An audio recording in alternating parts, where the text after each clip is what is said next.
Hello friends, welcome to our channel easy Pathshala. आज हमारा botany का सेकंड लेक्चर है, सेकंड सेमेस्टर का। कल के लेक्चर में हमने पढ़ा आर्चिगोनिएट्स क्या होते हैं, ब्रायोफाइटा क्या होता है, उसके जनरल कैरेक्टरिस्टिक्स, वो लैंड पे कैसे अडॉप्ट करता है और उसके रेंज ऑफ थैलेस क्या क्या है। अब हमारा नेक्स्ट टॉपिक है क्लासिफिकेशन ऑफ ब्रायोफाइटा। मतलब ब्रायोफाइटा को कितने कैटेगरीज में बांटा गया है, उनको किस किस क्लासेस में, किस किस डिवीजन्स में, किस किस फैमिलीज में क्लासीफाई किया गया है। Classification of bryophyta. The term bryophyta was given by brown. Scientist का नाम है ब्राउन, जिन्होंने टर्म ब्रायोफाइटा दिया था।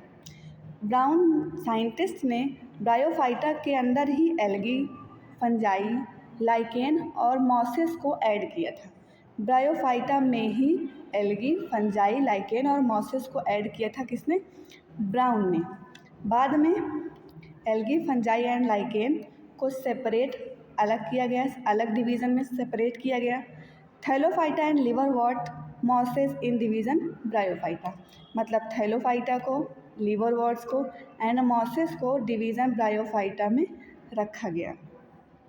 The rank of division Bryophyta to this well-defined group of plants was first given by Simper। मतलब सिम्पर नामक जो scientist थे, इन्होंने ब्रायोफाइटा को एक अलग डिवीज़न के रूप में डिफाइन किया। क्लासिफिकेशन, सबसे पहले ब्राउन नामक साइंटिस्ट ने ब्रायोफाइटा टर्म दिया, लेकिन इन्होंने ब्रायोफाइटा के अंतर्गत एल्गी, फंजाई, लाइकेन सबको ऐड कर दिया। बाद में एल्गी, फंजाई और लाइकेन्स को अलग ग्रुप थैलोफाइटा में रखा गया और मॉसेस को ब्रायोफाइटा में। ब्रायोफाइटा टर्म किसने दिया था? ब्राउन ने। डिवीज़न ब्रायोफाइटा किसने दिया? सिम्पर नामक साइंटिस्ट ने। आफ्टर दैट इकलर नामक साइंटिस्ट आए 1883 में। उन्होंने ब्रायोफाइटा को दो ग्रुप्स में बांटा। पहला ग्रुप था हिपैटिसी, दूसरा था मस्की। उसके बाद आए इंगलर नामक साइंटिस्ट ने हिपैटिसी और मस्की को, मस्की जो दो क्लासेस इंगलर ने बताई थी, उनके अंदर तीन तीन ऑर्डर्स दिखाए। जैसे क्लास हिपैटिसी में तीन ऑर्डर्स, मार्केंसिएल्स, जंगरमेनिएल्स एंड एंथोसीरोटेल्स। और मस्की के अंदर भी तीन ऑर्डर्स, स्फैग्नेल्स, एंड्रिएल्स एंड ब्रायल्स के अंदर कैटेगराइज किया। ड्यू टू आइसोलेटेड कैरेक्टर, क्योंकि एंथोसीरोस के जो कैरेक्टर्स थे, एंथोसीरोस के कैरेक्टर्स बाकी ब्रायोफाइट से अलग होने की वजह से इन्होंने एक नया ऑर्डर बनाया। हॉब नामक साइंटिस्ट ने एक नया ऑर्डर बनाया, उसका नाम था एंथोसीरोटेल्स। इस प्रकार अब ब्रायोफाइटा में तीन क्लासेस हो गई, hepaticae, anthocerotales and musci. This division of classification was followed by, मतलब इस जो ब्रायोफाइटा को तीन क्लासेस में बांटा गया है, इस क्लासिफिकेशन को स्मिथ ने सपोर्ट किया, तख्ताजान ने सपोर्ट किया, वार्लोम ने, सुचर ने, but preferred to all classes anthocerotae and anthocerotae. फिर ICBN जो कि international code for botanical nomenclature है, जो आपके सारे प्लांट्स के नॉमेनक्लेचर के लिए ज़रूरी है या सबको नेमिंग के लिए बनाई गई है। ICBN संस्था, उसने सजेस्ट किया कि ब्रायोफाइटा के क्लासेस के लास्ट में सफिक्स ऑप्सिडा लगाए। क्लासेस के लिए सफिक्स ऑप्सिडा का यूज़ करना है, ये ICBN का सजेशन था और उसको यूज़ किया गया। रोथमैलर ने ब्रायोफाइटा के तीन क्लासेस बताए। According to the latest recommendation of ICBN की लेटेस्ट रिकमेंडेशंस की वजह से bryophyta divided into three classes. अब ब्रायोफाइटा की तीन क्लासेस हो गई। हिपैटिसी के और क्या कह सकते हैं? हिपैटिक ऑप्सिडा या लिवरवॉर्ट। अब सब सवाल ये होता है कि इनको लिवरवॉर्ट क्यों कहते हैं। तो इनकी स्पोरोफिटिक जनरेशन जो होती है वो लीवर शेप्ड होती है। जैसे हमारा लीवर होता है वैसा इनका गैमेटोफिटिक प्रोथैलस होता है, इसलिए इनको लिवरवॉर्ट कहते हैं। सेकंड है हमारा एंथोसिरोटी, या इसको हम एंथोसिरोटॉप्सिडा भी कह सकते हैं, या इसको हॉर्नवर्ट कहते हैं। हॉर्न मीन्स होता है सींग, तो इनका जो गैमेटोफिटिक प्लांट बॉडी है वो सींग जैसी अपीयर होगी। थर्ड है मस्की या ब्रायोप्सिडा, जिसको मॉसेस कहते हैं, जिसमें आपके लीफी ब्रायोफाइट्स आते हैं। अब सबसे पहले हेडिंग डालेंगे आप लोग हिपैटिसी या हिपैटिकॉप्सिडा। इसके कुछ जनरल कैरेक्टरिस्टिक्स देख लेते हैं। जैसे इनकी gametophytic plant body is either thalloid और फोलियोस, या तो थायलॉइड होगी मतलब रूट स्टेम लीफ में डिफ्रेंशिएट नहीं होगी, या तो फोलियोस होगी। फोलियोस मतलब क्या होता है, हल्का सा लीफ लाइक। इफ़ फोलियस, अगर फोलियोस हुई तो द लेटरल अपेंडेजेस मतलब लीफ होंगी विदाउट मिडरिब, मिडरिब एब्सेंट होगी पर लीफ होगी। ऑलवेज डॉर्सीवेंट्रल मतलब ये हमेशा डॉर्सीवेंट्रल ही होंगी। राइजॉइड्स प्रेजेंट होंगे बट विदाउट सेप्टा होंगे। Each cell in the thallus contain many chloroplast मतलब हर सेल्स में कई क्लोरोप्लास्ट होंगे। The chloroplast are without pyrenoids मतलब क्लोरोप्लास्ट में पैरानॉइड नहीं होंगे। Sex organs are embedded in the dorsal surface, sex organs कहाँ होंगे, डॉर्सल सरफेस पे। पांचवा कैरेक्टर स्पोरोफाइट्स में भी सिंपल, स्पोरोफाइट इनका सिंपल हो सकता है जैसे रिक्सिया में होता है। Having only a capsule, Riccia का जो स्पोरोफाइट्स होता है इसमें केवल कैप्सूल्स होते हैं, फूट और सीटा एब्सेंट होता है। और डिफ्रेंशिएशन इनटू रूट, सीटा एंड कैप्सूल। कुछ ऐसे ब्रायोफाइट्स होते हैं जिनके उसमें स्पोरोफाइट में जैसे स्पोरोफाइट में फूड, सीटा एंड कैप्सूल्स तीनों प्रेजेंट होते हैं, जैसे मार्केंसिया, पेलिया एंड पोरेला। कैप्सूल्स लैक कोलोमेला मतलब कैप्सूल्स में कोलोमेला एब्सेंट होता है। ये किसका कैरेक्टर है, हिपैटिकॉप्सिडा का।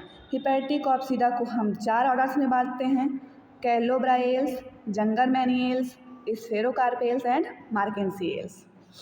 अब हमारी सेकेंड क्लास आती है एंथोसिरोटी या एंथोसिरोटॉप्सिडा। इसके जनरल कैरेक्टरिस्टिक्स क्या हैं, gametophytic plant body is simple, plant body simple होगी, थैलॉइड होगी, थैलस आपका डॉर्सीवेंट्रल होगा, विदाउट एयर चैम्बर्स होंगे, so no internal differentiation of tissues, tissues में किसी भी प्रकार का इंटरनल डिफ्रेंशिएशन दिखाई नहीं देगा। Scales are absent in thallus, thallus में स्केल्स प्रेजेंट नहीं होंगे।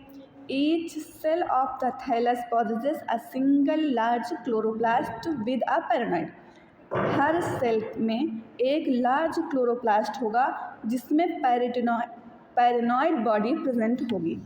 Sporophyte is cylindrical, only partially dependent upon gametophyte. Sporophytic generation इनकी सिलेंड्रिकल होगी, डिपेंडेंट किस पे होगी, गैमेटोफाइट पे, वो भी पार्शियली, कंप्लीटली डिपेंडेंट नहीं होगी। फॉर इट्स नरिशमेंट, किसके लिए डिपेंडेंट होगी उस पर, स्पोरोफिटिक जनरेशन गैमेटोफिटिक जनरेशन पे डिपेंड होगी for the purpose of nutrition. It is differentiated into bulbous food, इसमें बल्बुलस फूड होगा, सिलेंड्रिकल कैप्सूल होगा और seta is meristematic. Fifth point है endothecium form the sterile center column called columella.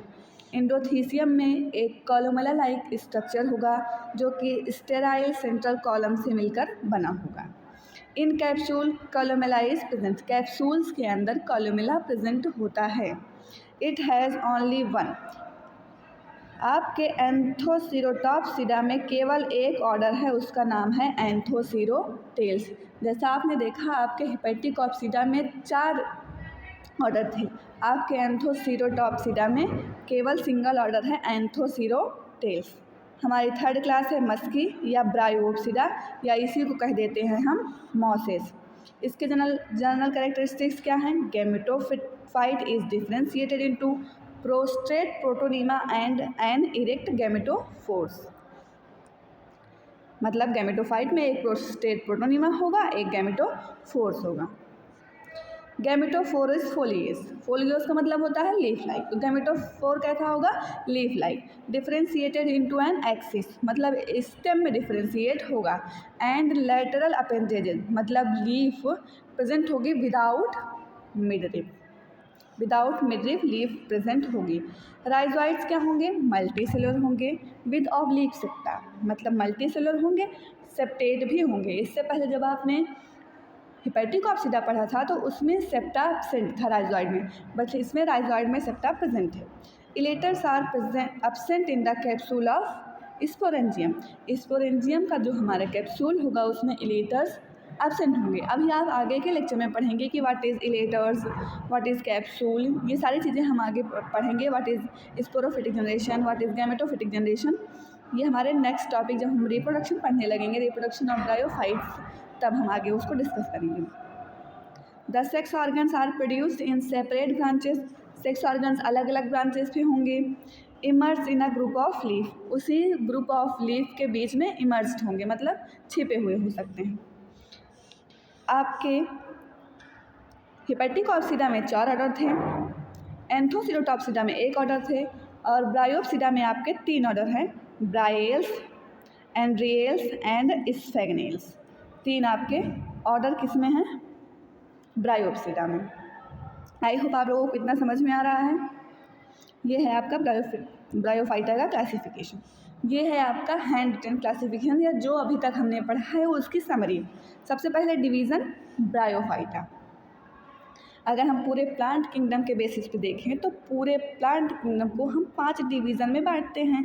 पहला हमारा Thallophyta, दूसरा हमारा ब्रायोफाइटा, तीसरा हमारा टेरोफाइट, चौथा जिम्नोस्पर्म और 5वां एंजियोस्पर्म।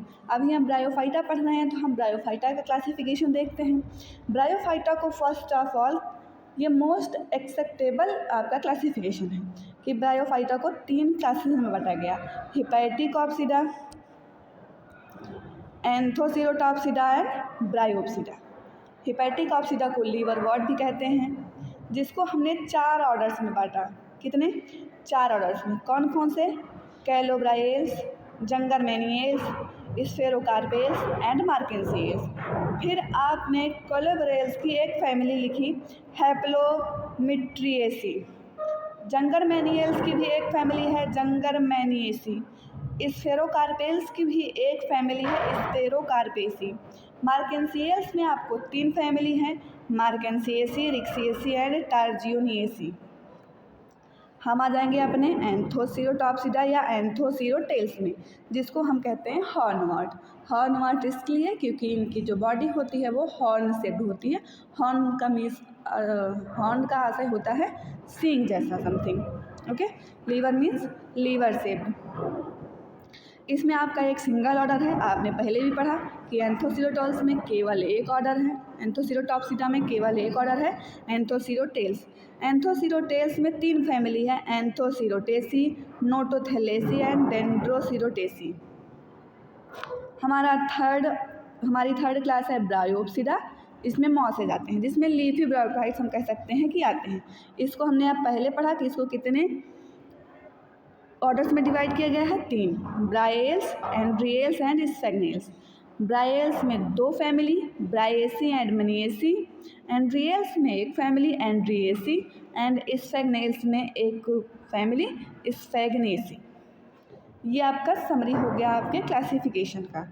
जब आपके एग्ज़ाम में आए तो आप पहले उसका रिटर्न लिखिए, फिर आप ये चार्ट बना सकते हैं, जो कि आपके लिए बहुत हेल्पफुल होगा। आप इसको याद कर सकते हैं।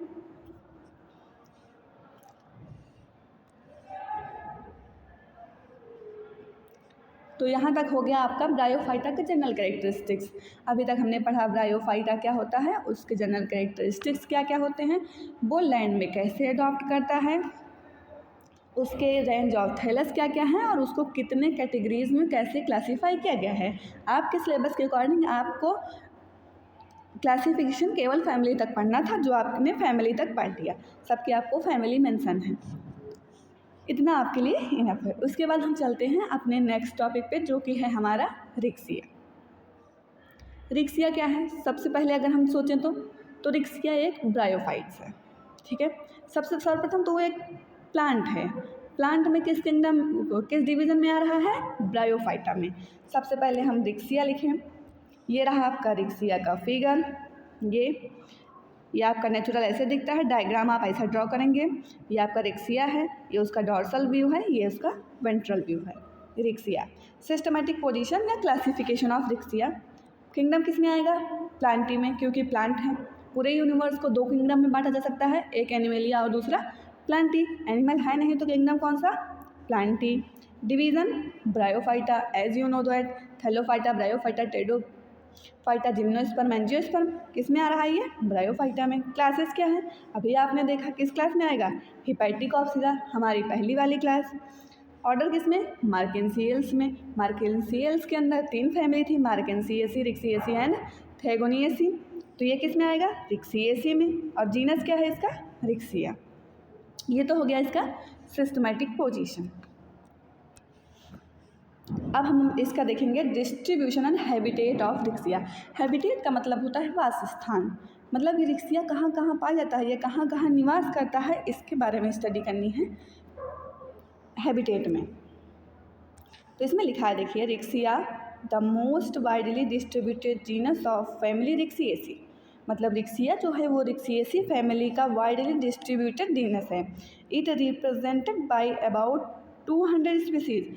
इसकी लगभग 200 स्पीसीज पाई जाती हैं according to scientist Reimer. Reimer ने बताया कि रिक्सिया की लगभग 200 स्पीसीज पाई जाती हैं। इसका नाम रिक्सिया क्यों रखा गया? तो इसके पीछे भी आपका एक रीज़न है। The name Riccia was given by honour.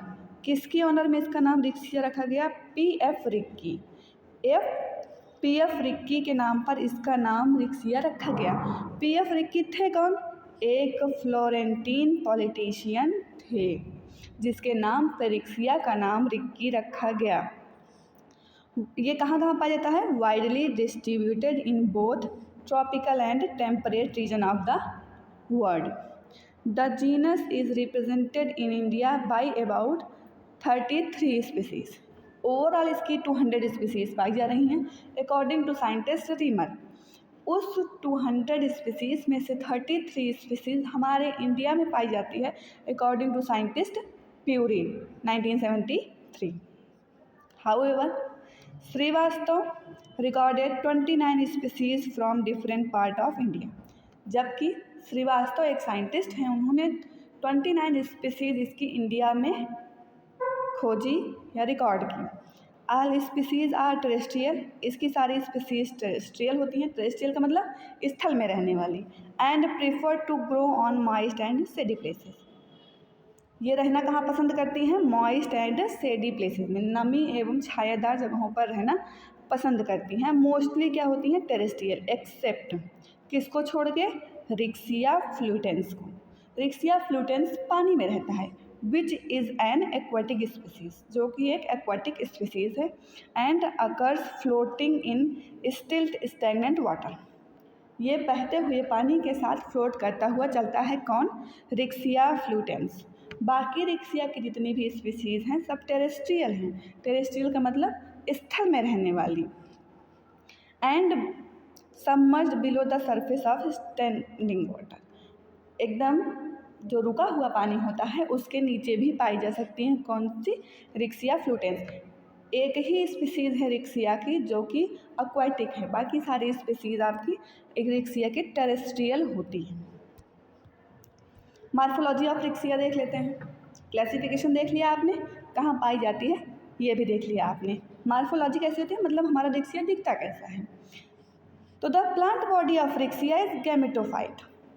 Gametophyte का मतलब क्या होता है? अब यहाँ से हमारा गैमेटोफाइट और स्पोरोफिटिक का कॉन्सेप्ट शुरू से चला आ रहा है।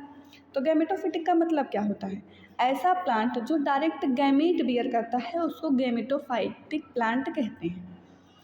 जिस प्लांट में मेल और फीमेल गैमीट प्रेजेंट होते हैं उसको क्या कह देते हैं? Gametophytic plant. तो the plant body of riccia is gametophytic, मतलब इसकी भी प्लांट बॉडी में गैमीट्स प्रेजेंट होंगे, जैसा आपने एल्गी के केस में देखा था। अगर एल्गी में हम जाएं तो उसका बेस्ट एग्जांपल है कारा। कारा में आपने देखा होगा मेल गैमेट ग्लोब्यूल और फीमेल गैमेट न्यूक्यूल उसके मेन प्लांट बॉडी पर ही प्रेजेंट था। इसीलिए एल्गी भी हमारी क्या होती है, गैमेटोफिटिक, सेम एज हमारा ब्रायोफाइट भी क्या होगा, gametophytic. And the gametophytes are fleshy, मतलब हमारा जो गैमेटोफाइट होगा वो फ्लेसी होगा, मांसल होगा, प्रोस्ट्रेट होगा, डाइकोटमसली ब्रांच होगा, मतलब द्विशाखित, ऐसे समथिंग ऐसे शाखाएं निकली होंगी। Repeated dichotomously rising to a typically rosette like appearance, something बार बार ऐसे ऐसे डिवीज़न करेगा तो ऐसे रोजेट लाइक अपीयरेंस देता है आपका रिक्सिया। अभी आपने इससे पहले जब रिक्सिया का फिगर देखा था तो समथिंग आपको ऐसे ही फिगर दिखाई दे रहा था। Each branch of the thallus is linear, branch का जो आपका थैलस होगा वो लीनियस होगा, वेज शेप्ड होगा, एबकॉर्डेट होगा, एबकॉर्डेट मतलब ऐसे हल्का सा नॉच लेके।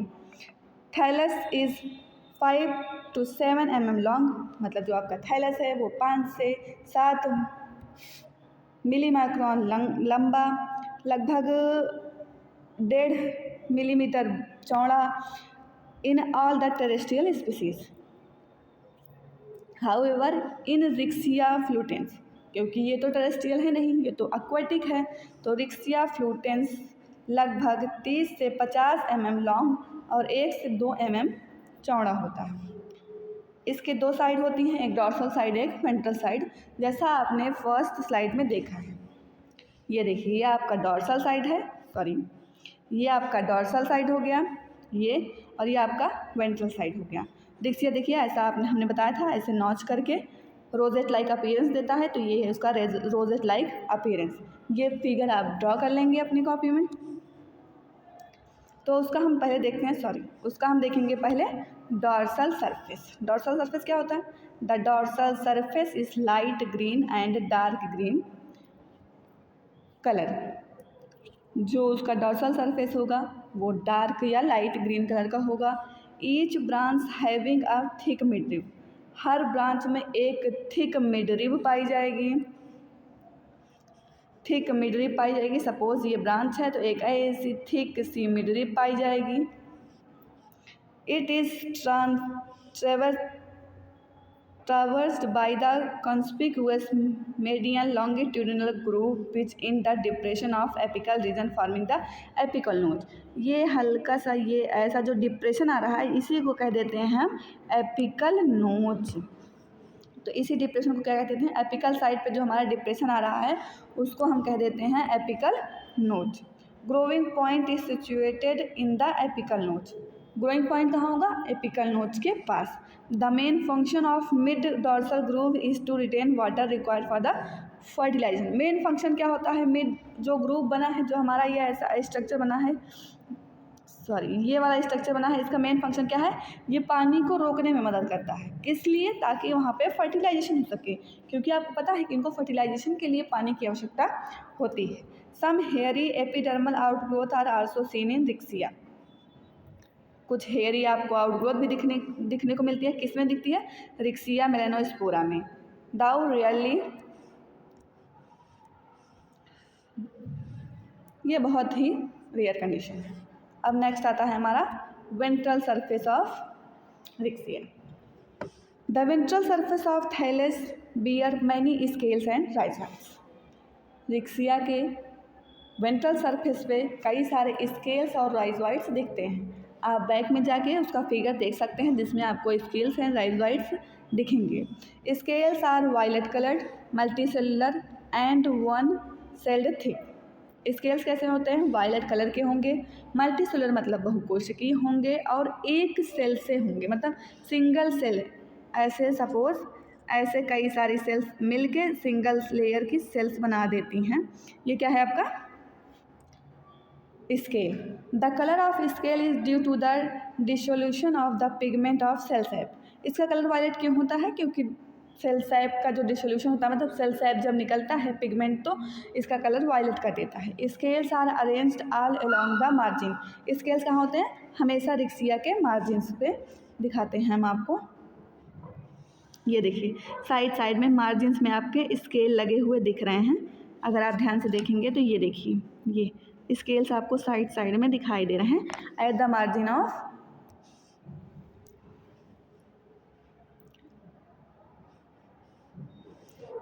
इन the apical region they project forward.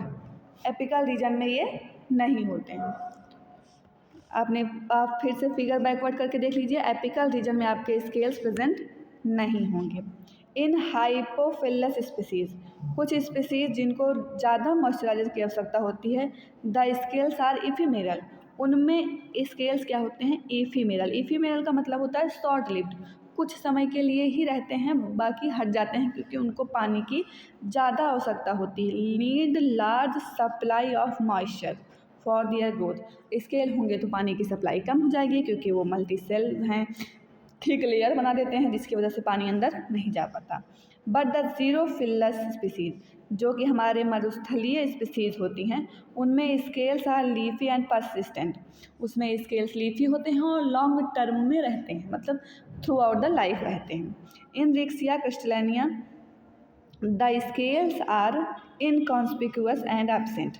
Riccia crystallina में स्केल्स या तो होंगे ही नहीं, मतलब या तो बहुत ही रिसेसिव फॉर्म में होंगे या तो एब्सेंट होंगे। राइजॉइड्स आर यूनिसेलुलर, राइजॉइड्स कैसे होंगे, यूनिसेलुलर एंड अनब्रांच्ड, उनमें कोई किसी भी प्रकार की ब्रांचिंग नहीं होगी। They develop as prolongation of the lower epidermal cell.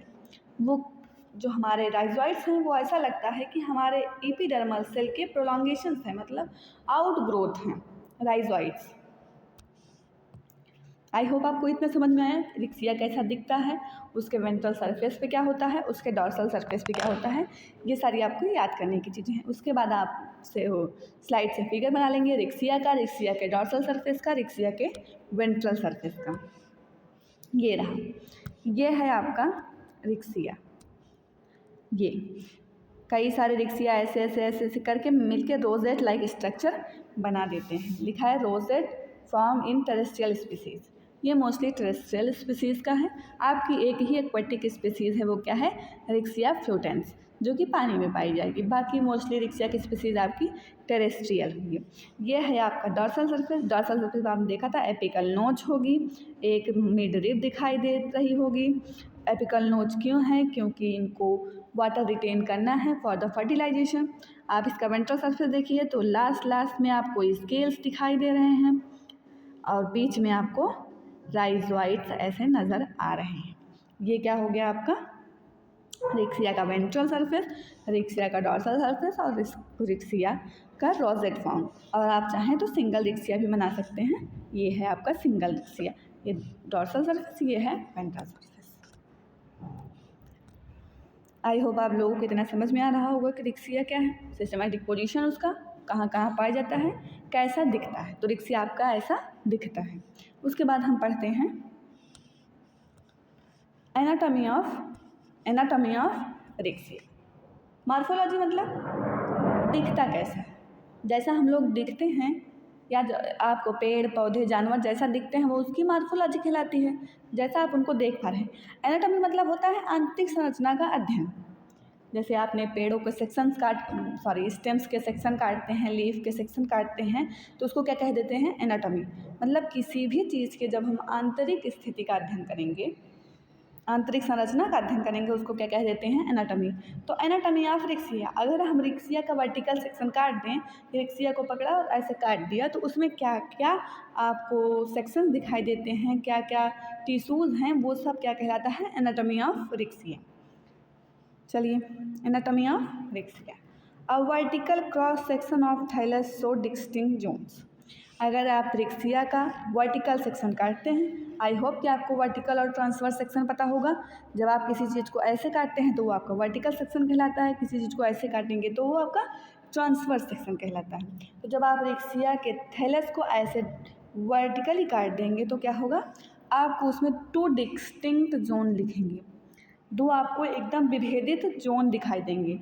पहला क्या है, upper photosynthetic zone and lower storage zone. पहला आपका फोटोसिंथेटिक जोन होगा, दूसरा आपका लोअर स्टोरेज जोन होगा। अपर फोटोसिंथेटिक जोन का मतलब जो आपके जब आपने उसका वर्टिकल सेक्शन काटा तो जब ऊपर वाला जोन है उसको क्या कह देते हैं, अपर जोन या फोटोसिंथेटिक जोन या अपर फोटोसिंथेटिक जोन। जो कैसा होता है, ग्रीन कलर का होगा, डॉर्सल होगा, अपर रीजन पे होगा, इसीलिए उसका नाम अपर है। It is made of somewhat vertical rows of unbranched photosynthetic filament. ये किससे बना होता है, फोटोसिंथेटिक फिलामेंट जो कि अनब्रांच्ड कंडीशन में प्रेजेंट हैं वर्टिकल रोज में, उससे बना होता है क्या, हमारा photosynthetic zone. All of cell of photosynthetic filament except upper most one are isodiametric and possess many discoid chloroplast. इसका मतलब है जो आपके फोटोसिंथेटिक फिलामेंट हैं उनकी जितनी भी सेल्स हैं सब क्लोरोप्लास्ट कंटेन करती हैं एक्सेप्ट अपर मोस्ट। जो आपका फोटोसिंथेटिक फिलामेंट होगा उसकी ऊपर वाली सेल को छोड़ करके बाकी सारी सेल्स में क्लोरोप्लास्ट होता है। The terminal cell of photosynthetic filament are large. Last जो नीचे वाली सेल होगी वो क्या होगी, लार्ज होगी, हाईलाइन होगी मतलब थोड़ी चौड़ी होगी, फॉर्म लूज इल डिफाइंड, थोड़ा लूजली पैक्ड या लूजली अरेंज्ड होगी, किससे, एपिडर्मिस से। In aquatic form of riccia fluitans, same as ये तो टेरेस्ट्रियल का करेक्टर हो गया। एक्वेटिक में क्या होगा, तो in aquatic form of riccia fluitans epidermis is continuous and air chambers are almost completely closed, ताकि इनके अंदर पानी ना जा सके इसलिए इनमें एयर चैम्बर्स ऑलवेज क्लोज्ड होते हैं, मतलब बंद होते हैं। However in the terrestrial form of the species each air chambers open on the upper surface by a small opening। लेकिन टेरेस्ट्रियल फॉर्म में हर एयर चैम्बर ओपन होता है बाहर की ओर बाय द स्मॉल ओपनिंग। इसका आप अभी फिगर देखेंगे तो आपको और अच्छे से समझ में आएगा। ये है आपका ये है आपका लोअर स्टोरेज जोन। पहला था आपका अपर जोन जो कि फोटोसिंथेटिक जोन था जिसमें आपको फोटोसिंथेटिक फिलामेंट्स थे। फोटोसिंथेटिक फिलामेंट्स में पहली सेल को छोड़ करके बाकी जितनी भी सेल्स होती थी सब क्लोरोप्लास्ट कंटेन करती थी। लास्ट वाली जो सेल होती थी वो एपिडर्मिस से लूजली बाउंड होती थी, हाईलाइन होती थी और थोड़ी लार्ज होती थी। ये हमारा है lower storage zone. This zone represent the ventral tissue of the thallus. Ventral मतलब नीचे वाला, ऊपर नीचे अपर लोअर लिखा हुआ है। Ventral tissues of the thallus and lies below the photosynthetic zone. कहाँ होगी, फोटोसिंथेटिक जोन के नीचे। It consist of compactly arranged parenchymatous cell. ये किससे मिलकर बना होती हैं, पैरेन्काइमेटस सेल से। These cells are devoid of chlorophylls. इन सेल्स में क्लोरोफिल नहीं पाया जाता, क्योंकि क्लोरोफिल पाया जाता तो फोटोसिंथेसिस हो जाती। अगर फोटोसिंथेसिस हो जाती तो ये भी फोटोसिंथेटिक ही कहलाते। ये तो लोअर स्टोरेज जोन है, स्टोरेज जोन है तो इसमें क्लोरोफिल नहीं होगी। तो इनमें क्या होगा, contain starch as a food. इनमें क्या होता है, जो हमारा अपर फोटोसिंथेटिक रीजन में क्लोरोप्लास्ट प्रेजेंट है। अगर क्लोरोप्लास्ट प्रेजेंट है तो फोटोसिंथेसिस करेगा, फोटोसिंथेसिस करेगा तो खाना बनाएगा, खाना बनाएगा तो उसको स्टोर करने के लिए कुछ चाहिए। जैसे हमारे घरों में फ्रिज होती है खाना रखने के लिए या बाउल बर्तन होते हैं, वैसे हमारे ब्रायोफाइटा में क्या है, लोअर स्टोरेज जोन, जहाँ पे अपना खाना बना के रख देते हैं। The lower most layer is thin zone from the lower epidermis. जैसे वहाँ पे देखा था आपने नीचे वाली लेयर फोटोसिंथेटिक जोन की नीचे वाली लेयर एपिडर्मिस बनाती थी, वैसे ही लोअर स्टोरेज जोन की लास्ट वाली सेल लोअर एपिडर्मिस बनाएगी। Some cells are lower epidermis extend to form the scale. कुछ लोअर एपिडर्मिस की सेल एक्सटेंड करके क्या बनाती हैं, scale. And both type of rhizoid, दोनों प्रकार के राइजॉइड्स भी बनाती हैं। राइजॉइड दो प्रकार के होते हैं, वो हम आगे देखेंगे कौन कौन से। ठीक है, आई होप आपको इतना समझ में आया। आइए देखते हैं इसके आगे। ये रहा आपका फिगर। आपने रिक्सिया लिया, उसका ट्रांसवर्स सेक्शन काटा, वर्टिकल सेक्शन काटा। ये है आपका नॉर्मली दिखेगा जब अपर रीजन, एक हो गया अपर रीजन, एक हो गया लोअर रीजन। अपर रीजन को क्या कह देते हैं, फोटोसिंथेटिक रीजन, जहाँ पे फोटोसिंथेसिस परफॉर्म होगी। लोअर रीजन को क्या कहते हैं? स्टोरेज रीजन, जहाँ पर फोटोसिंथेसिस द्वारा बनाए गए भोजन को स्टोर किया जाएगा। ये रहा आपका उसका फिगर। आपने देखा, लिखा था आपने फोटोसिंथेटिक जोन की अपर वाली सेल को छोड़कर बाकी सारी सेल्स क्या बनाती हैं? क्लोरोफिल। इसीलिए इनको क्या कह देते हैं? Chlorophyllous cell. और अगर क्लोरोफिल प्रेजेंट है तो क्या बनाएंगी? खाना। With the process of photosynthesis last वाली सेल एक साथ मर्ज होकर हाइलाइन होकर क्या बना देती हैं? एपिडर्मिस। फोटोसिंथेटिक रीजन के बाद आता है आपका स्टोरेज रीजन। स्टोरेज रीजन में आपने देखा कि सारी सेल्स किसकी होती हैं? पैरेन्काइमा की बनी होती हैं। इसमें किसी भी प्रकार का क्लोरोप्लास्ट नहीं पाया जाता है। और स्टोरेज रीजन की ही लास्ट वाली लोअर मोस्ट सेल कंप्रेस्ड होकर क्या बना देती हैं? Lower epidermis. और एक्सपेंड होकर क्या बना देती हैं? Both type of rhizoids and scales, जो कि आपने लिख लिया है। ये आपका रहा उसका फिगर, बीटीएस ऑफ थाइलस का। ये आपका सिंपल फिगर है, ये आपका अच्छे से लेबल्ड फिगर है। तो आप इसको भी ड्रॉ करेंगे, आप इसको भी ड्रॉ करेंगे। आई होप यहाँ तक आपको समझ में आया। आज के लेक्चर में हमने पढ़ा ब्रायोफाइटा का क्लासिफिकेशन। अगर हम जनरली देखें तो ब्रायोफाइटा को कितने क्लासेस में बांटा गया है? 10 क्लासेस में। हिपैटिकोप्सिडा, एंथोसिरोटॉप्सिडा, ब्रायोप्सिडा। हिपैटिकोप्सिडा को लिवोवॉट, एंथोसिरोटॉप्सिडा को हॉर्नवॉट और ब्रायोप्सिडा को मॉसेस कहते हैं। फिर आपने उनके ऑर्डर्स देखे, उनकी फैमिलीज देखी। उसके बाद हमारे रिक्सिया में हमने पढ़ा कि रिक्सिया का सिस्टमेटिक पोजीशन क्या है। मतलब रिक्सिया प्लांट है, प्लांट में ब्रायोफाइटा है। उसके बाद हिपैटिकोप्सिडा में आता है क्लास हिपैटिकोप्सिडा, ऑर्डर उसका मार्केंसियल्स, फैमिली उसकी रिक्सिएसिया, जीनस उसका रिक्सिया। उसके बाद हमने देखा कि रिक्सिया पाया कहाँ कहाँ जाता है, मतलब पानी में रहता है कि टेरेस्ट्रियल है, कहाँ हमारे इंडिया में कितनी स्पीसीज़ हैं, ओवरऑल उसकी कितनी स्पीसीज़ हैं, इसके बारे में हमने अध्ययन किया। उसके बाद हमारे उसकी मार्फोलॉजी पे कि रिक्सिया हमारा दिखता कैसे है, उसका डॉर्सल व्यू कैसा है, उसका वेंट्रल व्यू कैसा है। उसके बाद हमारे उसकी एनाटॉमी पे अगर हम रिक्सिया का वर्टिकल सेक्शन काट देते हैं तो उसमें हमें क्या क्या दिखता है, जिसमें आपने देखा कि एक अपर फोटोसिंथेटिक रीजन होता है, दूसरा लोअर स्टोरेज जोन होता है रिक्सिया में। That's all. आपका आज का लेक्चर यहीं ख़त्म होता है। Thank you. Like share and subscribe for more. हमारे चैनल इजी पाठशाला को सपोर्ट करिए और हमारा next lecture next week. Thank you so much.